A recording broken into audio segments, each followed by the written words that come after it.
Good morning everyone. हम लोग आज देखेंगे 15 अगस्त का द हिंदू, क्योंकि 2 दिन का आगे छुट्टी था। सो कल से हम लोग स्टार्ट कर रहे हैं फिर से। हम लोगों ने 15 अगस्त सेलिब्रेट किया। कुछ जानकारी 15 अगस्त के बारे में लेते हैं।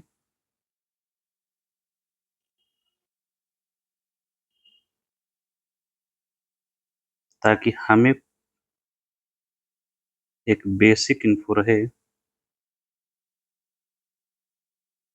जो हमारे एग्जाम पॉइंट ऑफ व्यू से भी इम्पोर्टेंट है। कब मनाते हैं हम लोग? 15 अगस्त को मनाया जाता है। और इसके बारे में ये क्यों जुड़ा हुआ है? ये जुड़ा हुआ स्वतंत्रता से। स्वतंत्रता से जुड़ा हुआ है, मतलब हम लोग इस दिन आज़ाद हुए थे। कब? 14 और 15 अगस्त की मध्य रात्रि 1947। इस दिन डिवीजन हुआ भारत का। एक बना भारत और दूसरा बना पाकिस्तान। पाकिस्तान अपना मनाता है 14 अगस्त को और हम मनाते हैं अपना 15 अगस्त को, स्वतंत्रता दिवस। इसके पहले की कुछ बातें, इसको गणतंत्र दिवस से सेपरेट करना है तो कैसे करेंगे चीजें? गणतंत्र दिवस जो होता है वो हम मनाते हैं इसलिए क्योंकि इस दिन संविधान को स्वीकार किया गया था। फिलहाल आजादी को लेकर किस कानून से आजाद हुए थे हम? किस एक्ट से?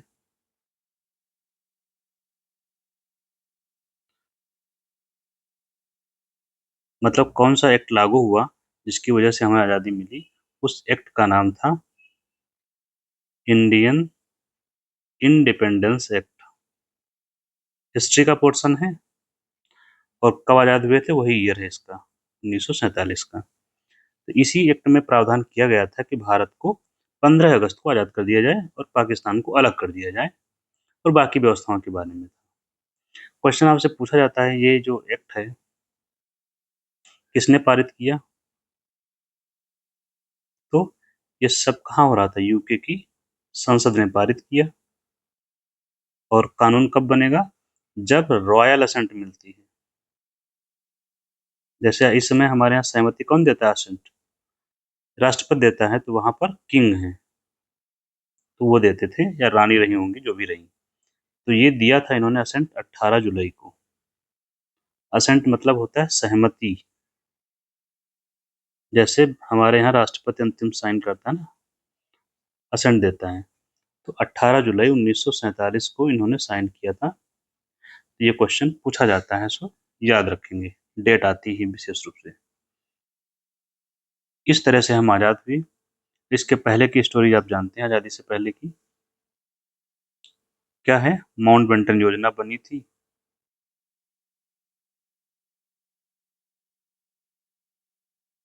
इस योजना को 3 जून योजना भी कहा जाता है क्योंकि 3 जून को पेश की गई थी। माउंट बेंटन को डिकी बर्ड कहते हैं, इसलिए इस स्कीम को डिकी बर्ड स्कीम भी कहा जाता है, योजना को। 3 जून 1947 की घटना है ये, ठीक है।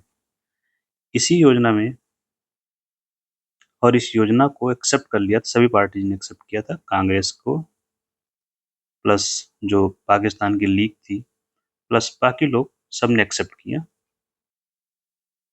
और इसी पर आगे कार्रवाई हुई थी माउंट बेंटन योजना पर।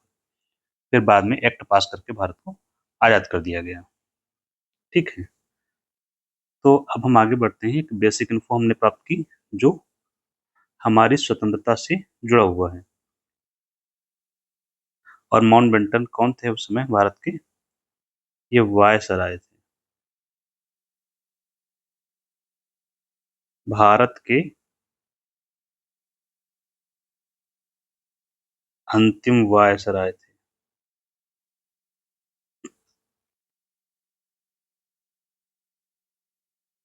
प्लस इन्हीं के समय देश आजाद हुआ तो स्वतंत्र भारत के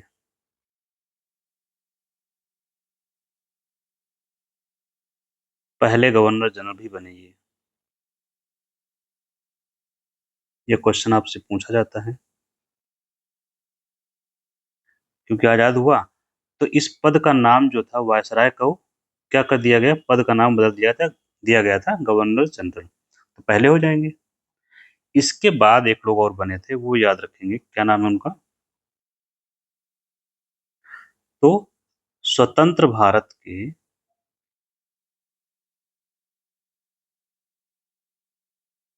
पहले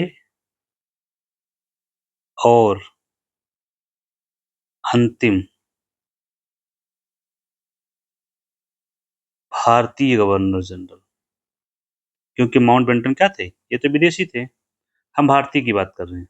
पहले और ये दिया गया था राजगोपालाचारी को, सी राजगोपालाचारी। ठीक है। पहले और अंतिम कैसे हो सकते हैं? क्योंकि इसके बाद ये पद खत्म कर दिया गया, तो अंतिम हो गया। इसके बाद ये पद ही खत्म हो गया, ये पद खत्म।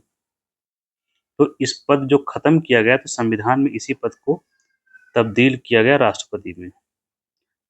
ठीक है, रिप्लेस किया गया। तो ये हो गया कुछ हमारे इतिहास के बारे में। अब हम रेगुलर नोट में बढ़ते हैं आगे।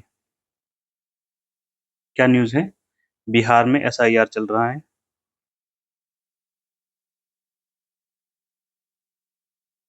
आपको पता होगा एसआईआर का मामला कहाँ है इसमें। एसआईआर क्या है? Special intensive revision.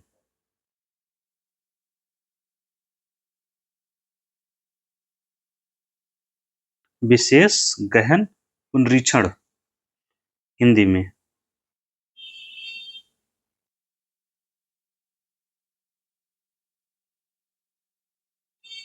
हिंदी में तो एसआईआर चल रहा है, तो सर बोल सकते हैं। किस रिवीजन है, किस चीज का रिवीजन हो रहा है? मतदाता सूची का रिवीजन। मतदाता सूची का। इसमें क्या हो रहा है कि कुछ लोगों के नाम शामिल किए गए, कुछ लोगों के हटाए गए। बेसिकली ये वेरिफिकेशन हो रहा था। ठीक है। तो सभी को अपने अपडेट करवाना था, नाम वगैरह जो भी था सब अपडेट करवाना था। जो हुआ वेरिफिकेशन, इसके बाद इन्होंने नई जो है सूची जारी की। नई मतदाता सूची जारी हुई। किस ये करवा कौन रहा है? वही जारी करेगा ना। कौन करवा रहा है ये रिवीजन? कौन करवा रहा है? तो निर्वाचन आयोग करवा रहा है, election commission of India, ECI. इसने मतदाता सूची जारी की, और इस जारी की गई मतदाता सूची में लगभग जो डेटा आया है 65 लाख लोगों के नाम बाहर किए गए।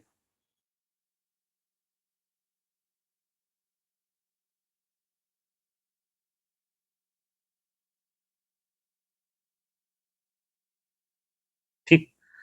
इसी वजह से ये मामला कहाँ चला गया? सुप्रीम कोर्ट में।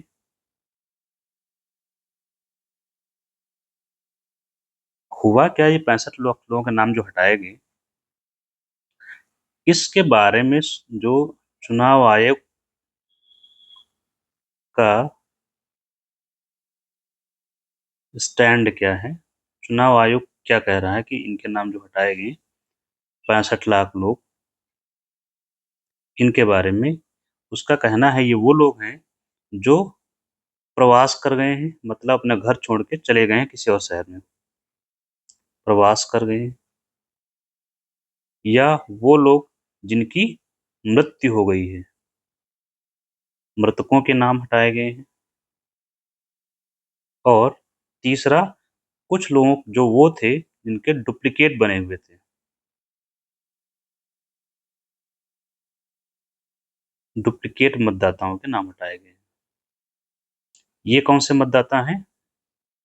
ये वो लोग हैं जिन्होंने कई जगहों पर रजिस्ट्रेशन करवा रखा था, मतलब जिनके पास कई वोटर कार्ड थे, वो। तो इन लोगों के नाम हटाए गए हैं। मामला सुप्रीम कोर्ट में है। अब वहां पर ये कुछ चीजें जो आरोप लगाए जा रहे हैं चुनाव आयोग पर, वो ये है कि ऐसे नाम भी हटाए गए हैं, नाम भी हटाए गए जो अभी जीवित हैं। एक तो ये आरोप है। दूसरा, चुनाव आयोग ने इनके नाम पब्लिश नहीं किए थे। 65 लाख जिनके नाम हटाए गए, इनके लोगों के नाम प्रकाशित नहीं किए, तो पता नहीं चल पा रहा था कि किसके नाम हटे हैं, किसके नहीं हटे हैं। तो अब प्रकाशित किया है सुप्रीम कोर्ट के आदेश से। सुप्रीम कोर्ट के आदेश के बाद इन्होंने पब्लिश किया है। और आप लोगों को अगर जानना है कि हमारा नाम है कि नहीं है, तो इलेक्शन कमीशन ऑफ इंडिया की वेबसाइट है, उस पर जाएंगे, आप देख सकते हैं, सूचियां उपलब्ध हैं एक जागरूक नागरिक होने के नाते। ये तो हो गया, सुप्रीम कोर्ट में मामला है, अभी सुनवाई चल रही है, जो भी होगा हम लोग आगे चर्चा करेंगे। हमारे लिए यहाँ पर क्या जरूरी है? दो चीजें, अनुच्छेद 325 और अनुच्छेद 326। अनुच्छेद 325 कहता है कि किसी भी व्यक्ति को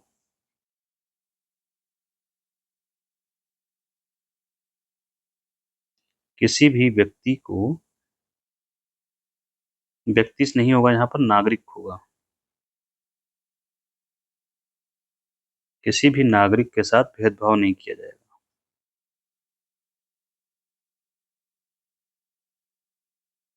किस लिए भेदभाव? मतदाता सूची में नाम शामिल करने के लिए,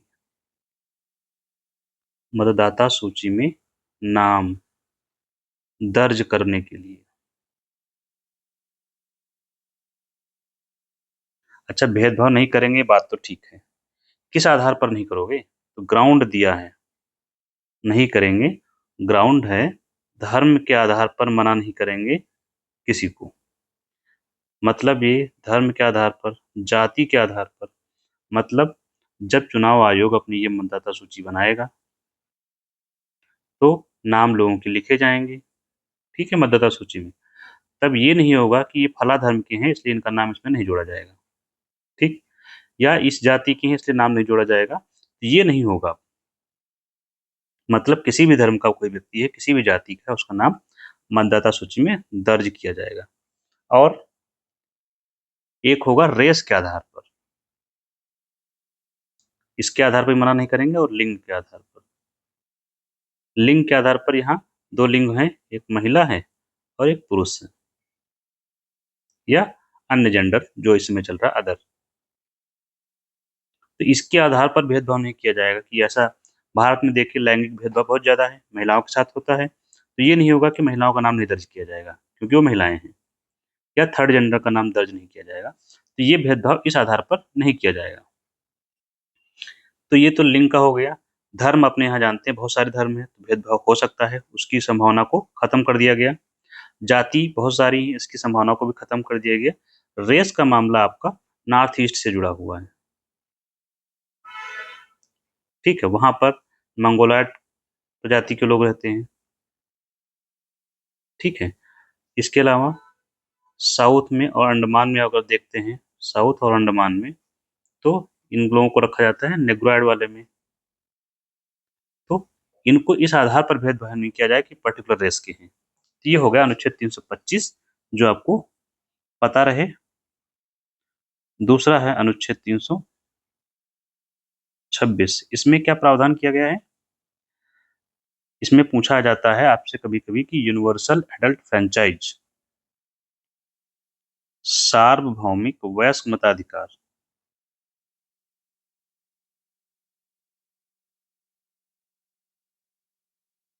तो इसका प्रावधान यहीं पर है,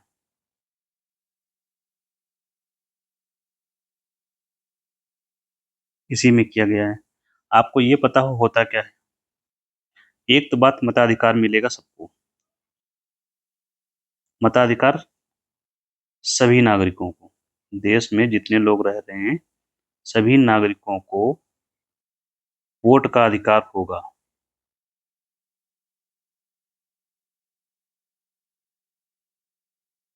लेकिन वो क्या हो, वयस्क हो। वो नागरिक कैसा हो, वयस्क हो। वयस्क का इंग्लिश में बोलते हैं एडल्ट। एडल्ट कौन होगा, एडल्ट का मतलब होता है 18 साल का हो, कम से कम 18 साल की आयु हो। ये आयु सरकार तय करती है। पहले जो है 21 साल थी, पहले कितनी थी, 21 साल थी, जिसे घटाकर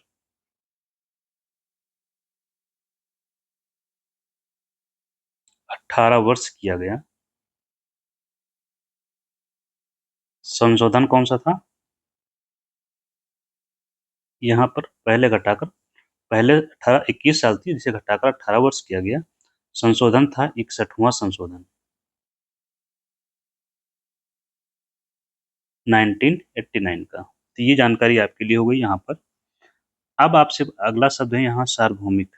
इसका मतलब क्या है, यूनिवर्सल है, सभी को,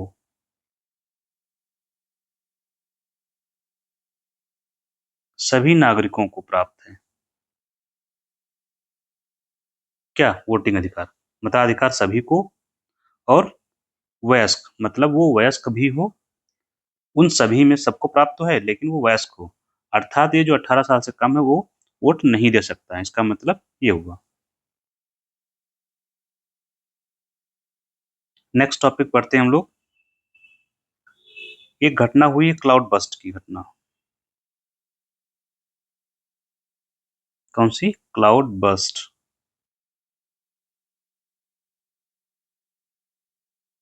इंग्लिश में हो गया क्लाउड बस्ट, हिंदी में हो जाएगा बादल फटना।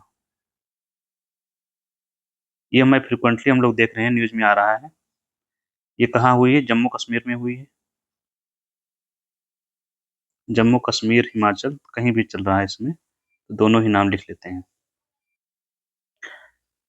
कारण क्या है पता नहीं चल पाता है, अभी चल भी नहीं पाया है। कारण क्या है पता नहीं है, पर्टिकुलर घटना की बात कर रहा हूँ, लेकिन हमें जानकारी जनरली पता होना चाहिए कि घटना क्यों होती है।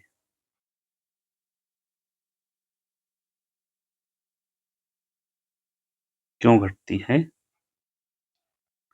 तो घटना घटती है इसका एक रीजन, कारण हमें जो एक आध दो पते होने चाहिए वो लिख सकते हैं।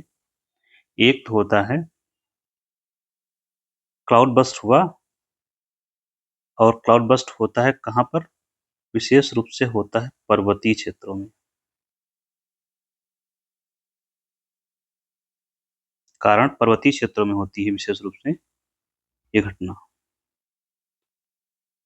जब जो हवाएं होती हैं जिनमें नमी होती है वो ऊपर उठती हैं, किसके सहारे उठेंगे, पर्वतों के सहारे, क्योंकि पर्वतीय क्षेत्रों में है, हवाओं का ऊपर उठना वर्षा के लिए बहुत जरूरी है।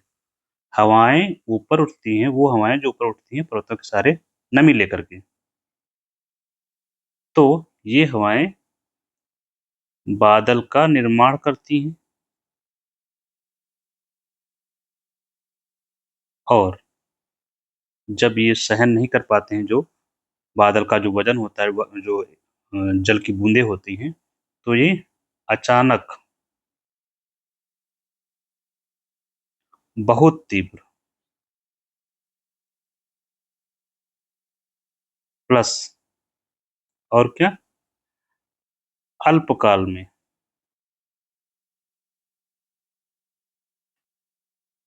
वर्षा होती है। इसी को बोलते हैं क्लाउड बस्ट, बादल फटा। इसका मतलब ये हुआ कि अचानक से तीव्र गति से वर्षा हुई। परिणाम क्या होता है इसका, जब भी क्लाउड बस्टिंग होगी तो क्या आएगा, फ्लैश फ्लड।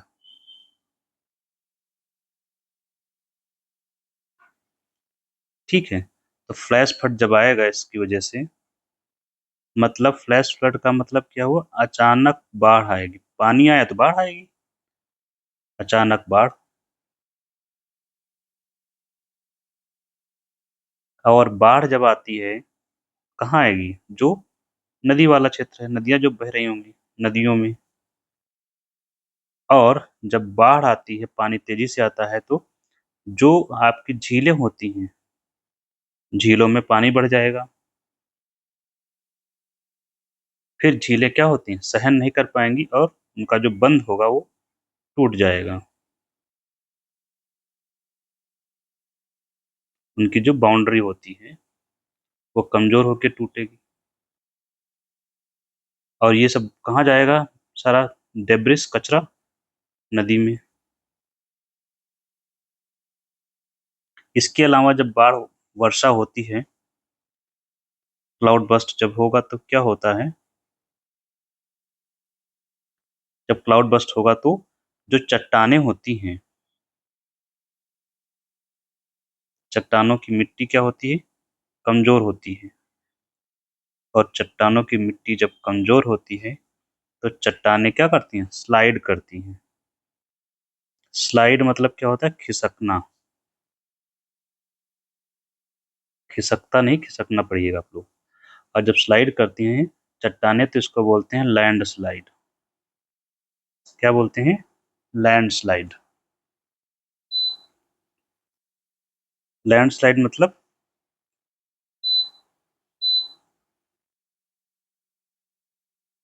भूमि का भूस्खलन। भूस्खलन।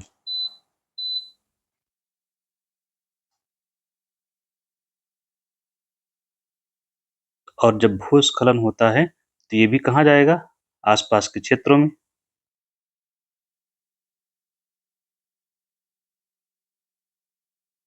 जो वहां पर रिहायशी इलाका है, तो इससे क्या होगा, नुकसान होगा। तो कुल मिला के क्लाउड बस्टिंग क्या है, एक प्राकृतिक घटना है जिसकी वजह से बड़ी मात्रा में जन धन और जान माल की हानि होती है। विशेष रूप से ये घटना कहाँ घटित होती है, पर्वतीय क्षेत्रों में होती है। और इसका पूर्वानुमान का अभी हमारे पास कोई बेस्ट तरीका नहीं है। आगे चलते हैं हम लोग। नेक्स्ट है gender verification test. Gender verification test, ये स्पोर्ट्स से जुड़ा हुआ है।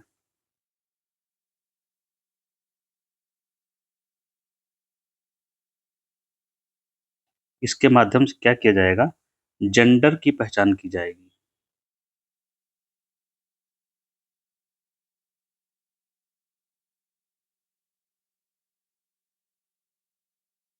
कौन से स्पोर्ट्स में आदेश दिया गया है, ये वर्ल्ड एथलेटिक चैंपियनशिप होने वाली है अभी। कौन सी, वर्ल्ड एथलेटिक चैंपियनशिप होने वाली है।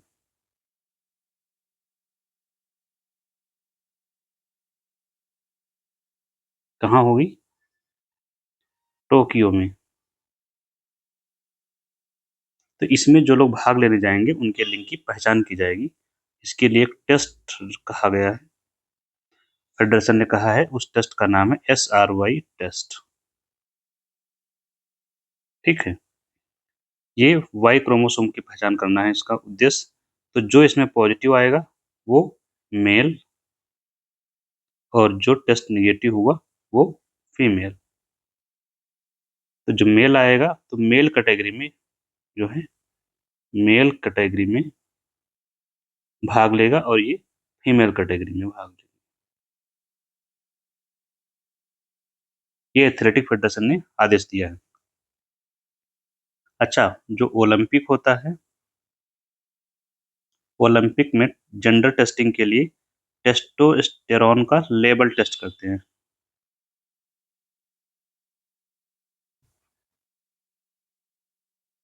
तो जिसमें टेस्टोस्टेरोन का लेवल ज्यादा होता है, प्लस होता है, वो मेल कैटेगरी में आता है, रेस्ट ऑफ फीमेल कैटेगरी में। भाग लेंगे। अभी हम एक एक आध महीने पहले हम लोग डिस्कस किए थे, जिसमें स्पोर्ट्स में ही एज को एज को नहीं लिखते हैं, एज का निर्धारण करने के लिए क्या किया गया था, बोन टेस्ट करवा रहे थे। ठीक है, जिसके आधार पर एज को निर्धारित किया जाता है। तो अगला है women world cup. ODI format में होगा, वनडे इंटरनेशनल। कहाँ होगा आयोजन, वेन्यू क्या है, हम लोग भारत में आयोजित होगा। तो ये छोटी सी जानकारी आप याद रखेंगे। एक न्यूज है रॉकेट फोर्स कमांड को लेकर। हिंदी में भी यही लिखना है, रॉकेट फोर्स कमांड। ये गठन की घोषणा किसने की है?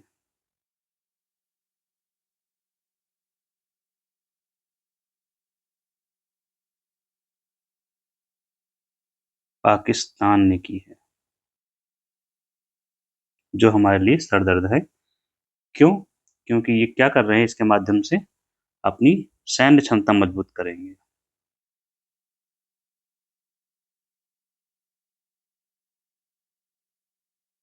एक और बात इन्होंने की है, डिफेंस एक्सपेंडिचर बढ़ा दिया है इन्होंने। सैन्य खर्च में वृद्धि की है। मतलब इससे हम पे क्या प्रभाव पड़ेगा, कितनी, 20% की। मतलब ये, एक और बात फिर समझाते हैं इसका मतलब। और 40 फाइटर जेट खरीदेंगे। संख्या हमें जरूरत नहीं है याद करने की। कहाँ से? चीन से ये खरीदेंगे। ये दोनों ही घटनाएं भारत को क्या करती हैं, सतर्क करती हैं।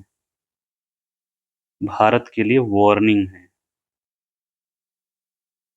चेतावनी। किस बात की? इस बात की कि हमें भी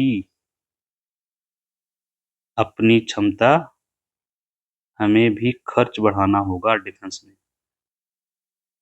ताकि हमारी सेनाएं क्या हो सकें, सेनाएं सक्षम बन सकें। ठीक है, तो ये भारत पर प्रभाव है। ये घटना अभी जब से ऑपरेशन सिंदूर हुआ है उसके बाद से सतर्कता बढ़ गई है। भारत ने खर्च बढ़ा दिया है, नो डाउट। इवन अंतरराष्ट्रीय स्तर पर जो घटनाएं चल रही हैं, चाहे यूक्रेन की घटना है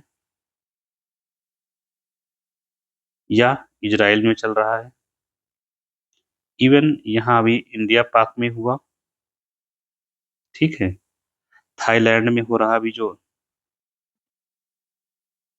तो इन सब घटनाओं ने क्या किया है, सबको डरा के रखा हुआ है और सबने अपना डिफेंस खर्च बढ़ा लिया है। तो भारत को भी बढ़ाना है।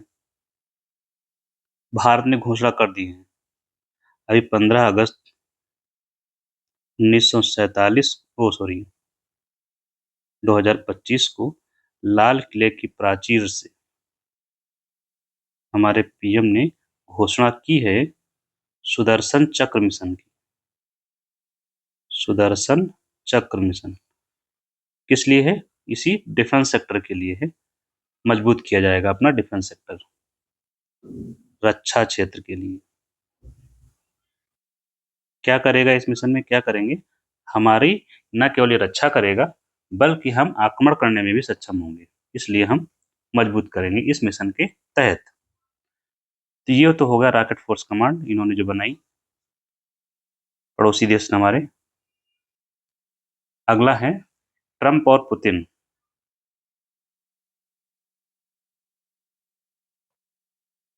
ट्रंप पुतिन वार्ता या इनकी समझ लीजिए मुलाकात। बहुत दिनों से मुलाकात की बात चल रही थी, ये लोग मिल ही नहीं रहे थे। कहाँ हुई है पहले तो हमें ये जानना जरूरी है। कहाँ हुई है? हुई है अलास्का में। अलास्का क्या है? अलास्का अमेरिका में, अलास्का है अमेरिका का राज्य।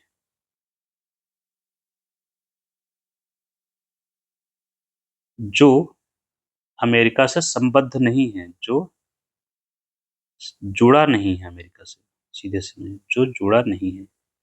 भौगोलिक रूप से अलग है। अगर हम मैप बनाते हैं वर्ल्ड का,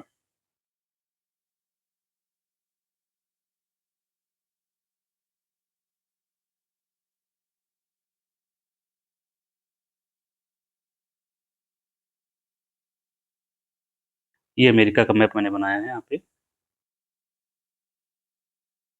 तो ये आप समझ लीजिए ये अमेरिका का पोर्शन हो गया।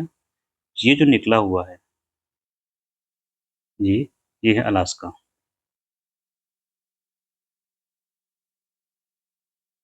ठीक है, और यहाँ से ये पोर्शन शुरू होता है रूस का। ये है प्रशांत महासागर।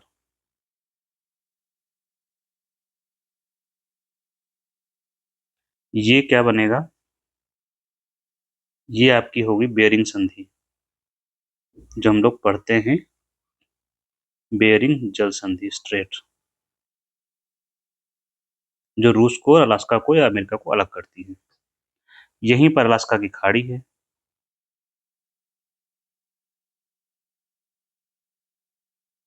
और यहीं से धाराएं चलती है जिनको नाम कहा बोला जाता है, अलास्का धारा बोला जाता है।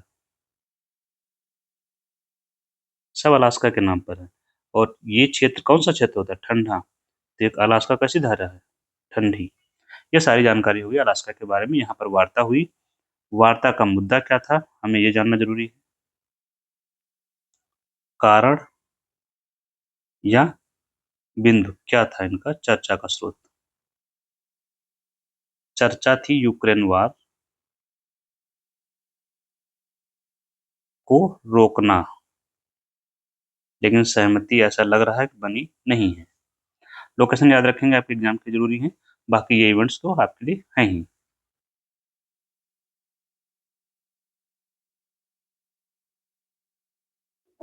नेक्स्ट क्या है, ट्रेड डेफिसिट, भारत का व्यापार घाटा। व्यापार घाटा में कमी हुई है, श्रिंक हुआ है। ये फर्स्ट क्वार्टर के आंकड़े हैं। कौन से आंकड़े हैं, क्वार्टर वन। जैसे एक साल होता है, क्वार्टर का मतलब कितना होता है, 4।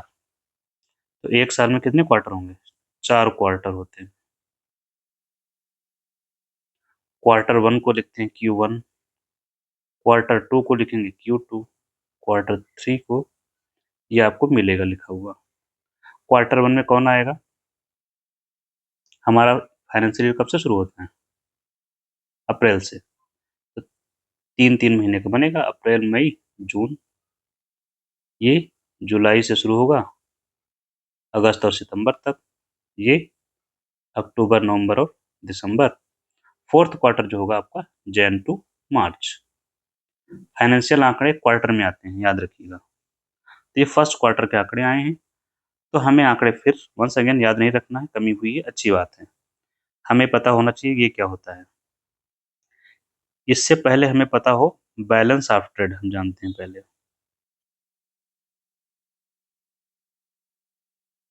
एक शब्द में इसी को जानते हैं, फिर हम व्यापार घाटे की चर्चा करेंगे। बैलेंस ऑफ ट्रेड मतलब व्यापार संतुलन। इसी से व्यापार घाटा कंसेप्ट आएगा। व्यापार संतुलन बराबर होता है निर्यात माइनस आयात। किन चीजों का, निर्यात या आयात किसका, दो ही चीजों का निर्यात और आयात होता है, वस्तु का और सेवा का। अर्थव्यवस्था में दो ही चीजें हैं, वस्तु और सेवा। तो कुल वस्तुओं का निर्यात कितना किया, उसमें से कुल वस्तुओं का आयात हम घटा देंगे। ठीक। अब हम अगले पॉइंट पर चलते हैं। इसकी 3 कंडीशन बनेंगे व्यापार संतुलन की। तो पहली स्थिति क्या होगी, निर्यात ज्यादा हो आयात से।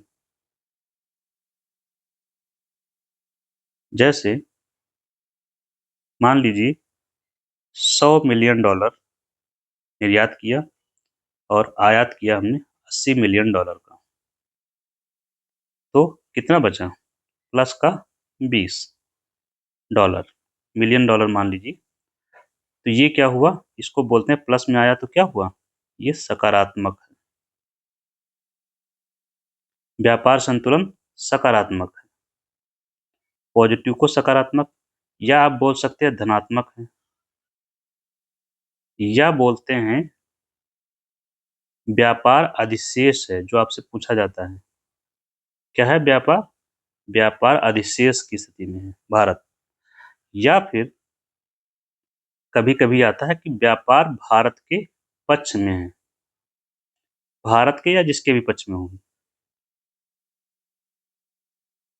सारी बातों का एक ही मतलब है। ठीक, तो व्यापार अधिशेष की स्थिति में हो गई। दूसरी कंडीशन क्या होगी?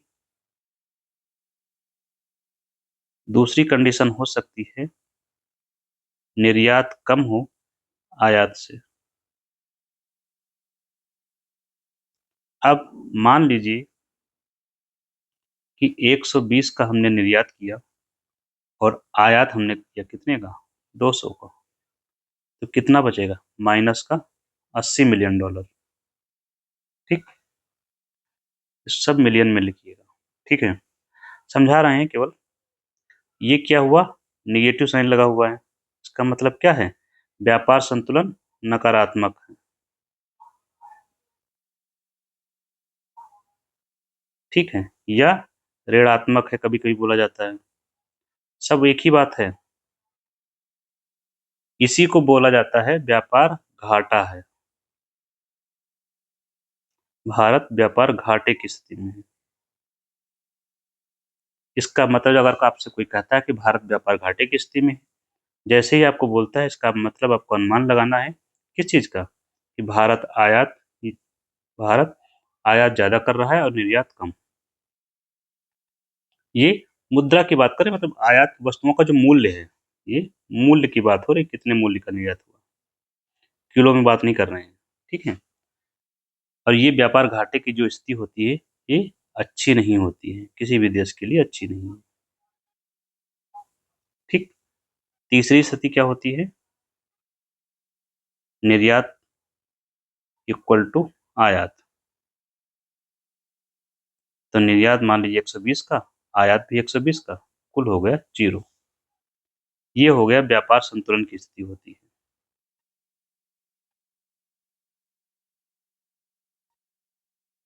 तो ये हो गया, हमें समझना जो था वो हमने समझ लिया इसमें, जो आपसे पूछा भी जाता है।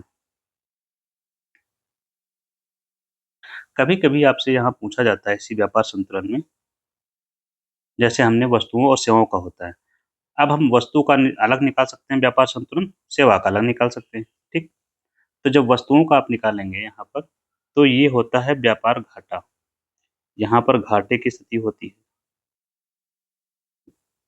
और इसका जब निकालेंगे तो यहाँ होता है अधिशेष, मतलब ये पूरे साल का। अधिशेष का मतलब क्या हुआ यहाँ पे, सेवाओं के मामले में हम निर्यात ज्यादा करते हैं, आयात कम करते हैं सेवाओं के मामले में। और यहाँ पर जो वस्तु का मामला है, यहाँ पर क्या है, हमारा निर्यात कम है आयात से। ये हमेशा सच है, याद रखेंगे, कहीं भी लगा सकते हैं, पूरे वर्ष का आंकड़ा यही है। लेकिन जब इन दोनों को कंबाइंड करते हैं तो क्या है, घाटे की स्थिति बनती है, व्यापार घाटे की। नेक्स्ट चलते हैं, HIV टेस्टिंग मोनो जो है मैंडेटरी करने की बात कर रही है, HIV टेस्टिंग को लेकर एट्रोयल में आया हुआ है। तो हम देखते हैं पहले होता क्या है HIV। HIV क्या है, एक वायरस है,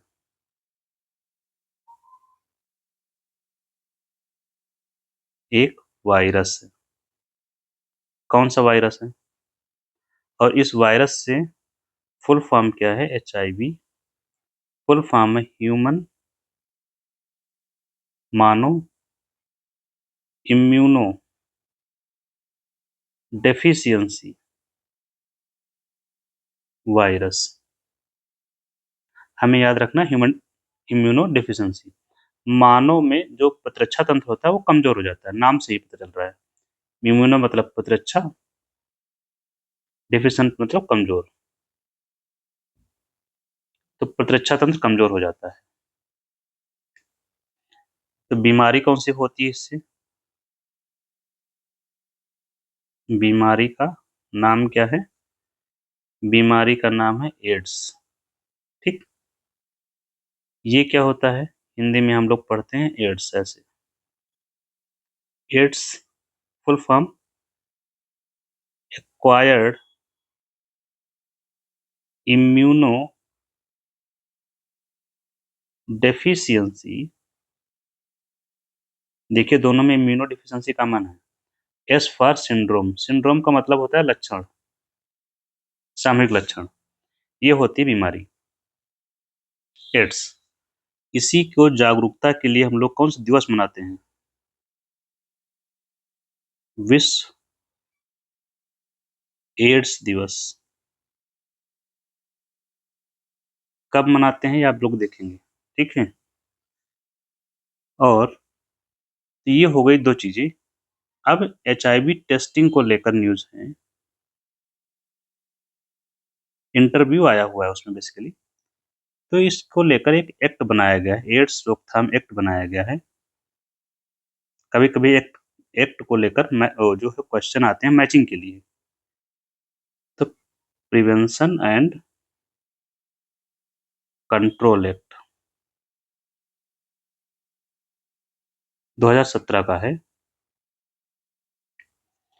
इसमें HIV टेस्टिंग मैंडेटरी नहीं की गई है। मैंडेटरी मतलब अनिवार्य नहीं है।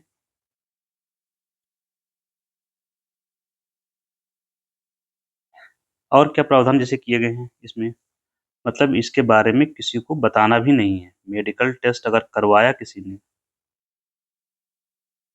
और वो पॉजिटिव आया तो इसे गोपनीय रखना है, डॉक्टर्स के लिए है। और इनका इलाज अभी एक रेट्रोथेरेपी होती है, इससे होता है। यहाँ पर इतनी बातें जो हमारे लिए एग्जाम के दृष्टिकोण से इम्पोर्टेंट है वो ठीक है। एक रेफरेंस यहाँ पर था मेघालय का। मेघालय में क्या है, एड्स के पेशेंट बढ़ रहे हैं।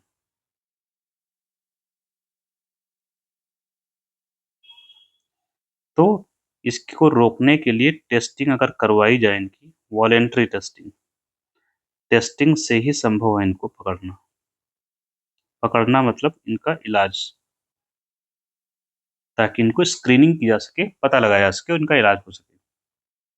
विशेष रूप से मेघालय के रेफरेंस में है, लेकिन इसको लेकर जागरूकता की कमी है।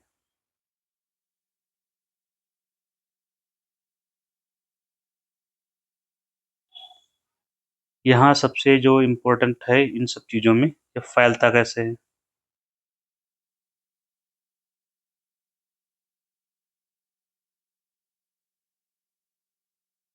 फैलता है, यह सेक्सुअल डिजीज है। लैंगिक संबंधों से, मतलब अगर कोई व्यक्ति एड्स पीड़ित है, एड्स ग्रसित है, एड्स ग्रसित व्यक्ति से यौन संबंध स्थापित करने पर,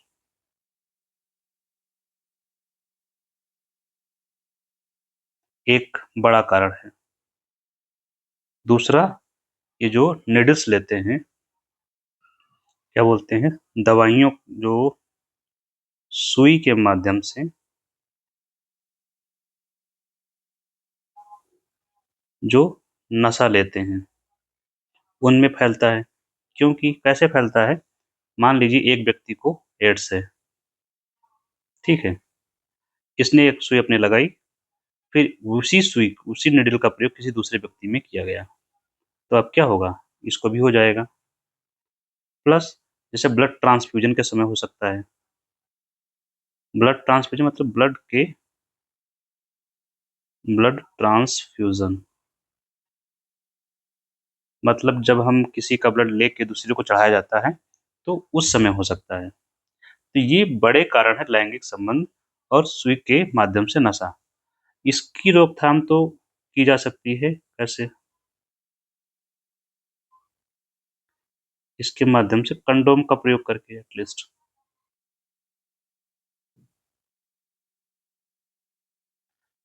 यहाँ पर आपको एक जो याद रखना है, लोग इसके बारे में चर्चा नहीं करते क्योंकि रूढ़ी बनी हुई है।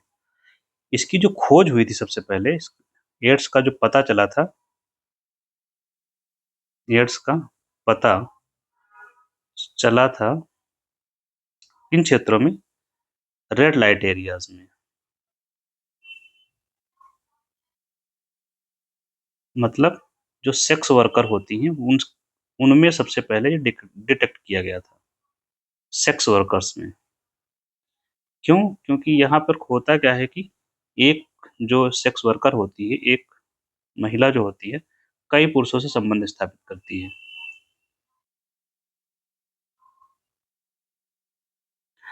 इसलिए इसके बारे में लोग चर्चा भी नहीं करना चाहते, क्योंकि इसमें जो स्टिग्मा होता है, रूढ़ी है कि ये ऐसा चीज़ों से जुड़ गई है, सेक्स वर्कर से जुड़ी हुई है। हालाँकि ये बीमारी क्या है, आपस में लोगों में फैल रही है, बहुत तेज़ी से फैल रही है, विशेष रूप से अफ्रीका वगैरह में देखते हैं तो वहाँ और ज़्यादा है। नेक्स्ट हम लोग देखते हैं स्ट्रे डॉग का इश्यू जो चल रहा है, उसमें क्या है,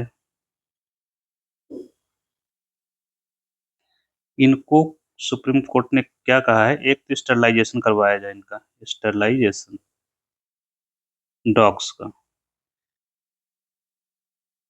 तो जो मेल है, मेल डॉग और फीमेल डॉग को क्या बोलते हैं, जो भी बोलते हैं, बिच। तो मेल डॉग का जो स्टरलाइजेशन होता है उसको क्या बोलते हैं, पहले फीमेल को लिखते हैं। फीमेल डॉग का स्टरलाइजेशन जो होता है स्पेइंग, और मेल डॉग का न्यूटरिंग। अब इसका प्रभाव क्या होगा, परिणाम, ये प्रजनन नहीं कर पाएंगे। प्रजनन नहीं होगा तो जनसंख्या वृद्धि नहीं होगी। यही इससे डॉग्स में कंट्रोल किया जा सकता है। तो ये तो हो गया रेगुलर रूप से जो हम लोग चर्चा कर रहे थे। एक बात हम लोग आज शुरू करते हैं नई, हम रोज जो है पॉलिटी का एक छोटा सा टॉपिक इसमें कवर करेंगे, जो आपके एग्जाम पॉइंट ऑफ व्यू से इम्पोर्टेंट हो सकता है। तो आज हम लोग शुरू करते हैं फंडामेंटल राइट।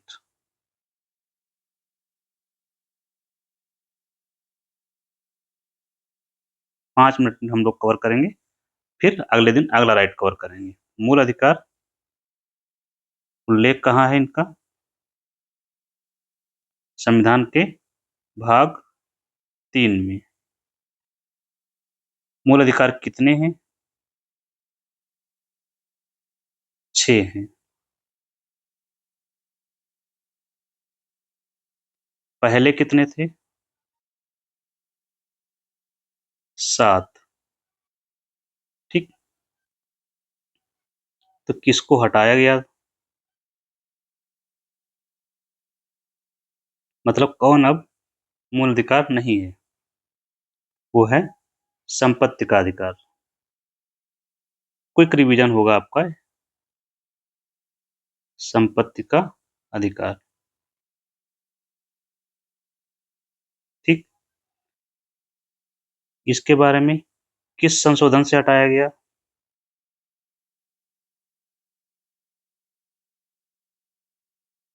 44वां संशोधन।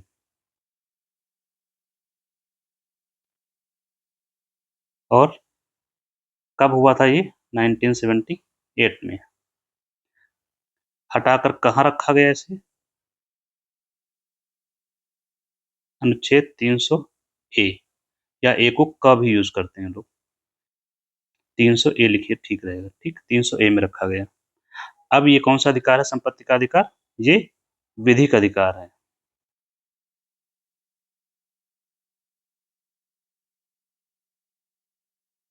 ये हो गया। ये हमारे मूल अधिकार कहाँ से हमने प्रेरित हैं, कहाँ से, प्रेरित हैं? तो अमेरिका से।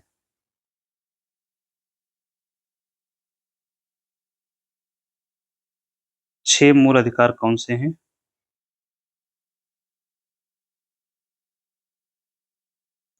इनके नाम क्या हैं? वो चर्चा करेंगे और यहीं से हम वाइंड अप करते हैं। फिर हम लोग एक-एक करके सारे अधिकार कल चर्चा करेंगे, एक-एक करके। डेली एक अधिकार हम लोग चर्चा करेंगे। पहला कौन-सा अधिकार है? समानता का अधिकार।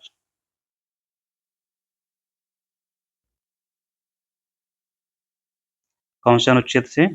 14 से 18 के बीच। दूसरा, स्वतंत्रता का अधिकार, 19 से 22। तीसरा, शोषण के विरुद्ध अधिकार,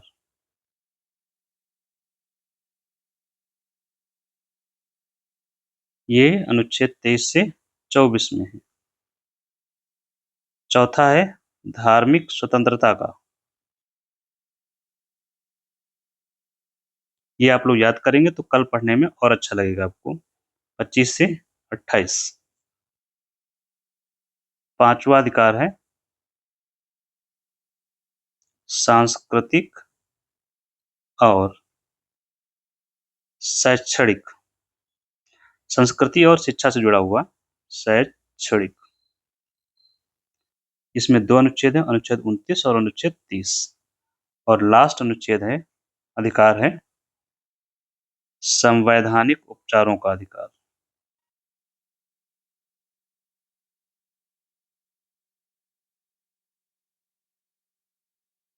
इसका अनुच्छेद है अनुच्छेद 32।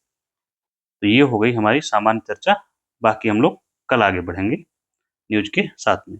Thank you.